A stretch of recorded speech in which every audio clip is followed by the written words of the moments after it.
Што се однесува до новите студентски домови, можам да ви кажам дека за два веќе е избран градител, изведувач што ќе ги гради и потпишан договор за градба.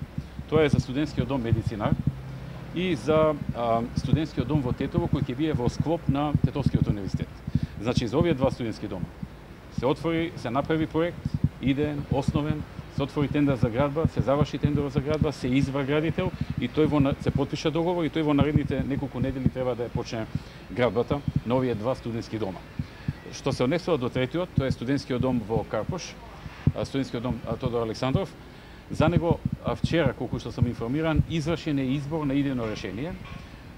Следува потоа потпишување на договор за изработка на идејно решение, веројатно и на основен проект, и потоа ќе се пристапи кон тендерирање за градба. Јас се надевам дека СДСМ и новото мнозинство нема да ги прекинат овие проекти, затоа што се работи за капитални проекти за младите луѓе. Ги тангира младите луѓе, оваа генерација, но и наредните генерации што доаѓаат, тие што се сега средно училиште или основно училиште, или пак оние кои што во наредните години ќе имаат потреба од студентски домови.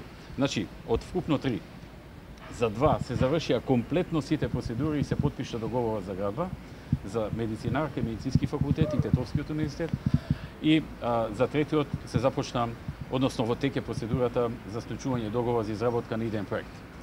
Покрај ова, во студентскиот дом Гоце Делчев се заврши реновирањето на првиот и вториот блок, се реновираат наредните два блока, се набави нов мебел за сите студентски домови во Македонија, се набавија исто така машини за перење и сушење на алишта, кои што студентите ќе ги користат бесплатно, и исто така се набавија сите потребни други работи кои што се важни за студентите и кои што ќе им служат во нивното работење, а се поврзани со студентските домови. Така што од наша страна она што се ветуваше се постигна со максимално голема брзина. Некои работи целосно се завршија, некои се на половина, некои се во некоја подвабока фаза, така што неспорно е дека доколку ние направивме владата, дека ќе ги завршевме, останува сега на волјата и на свеста на наредната влада да ги продолжи и заврши овие проекти.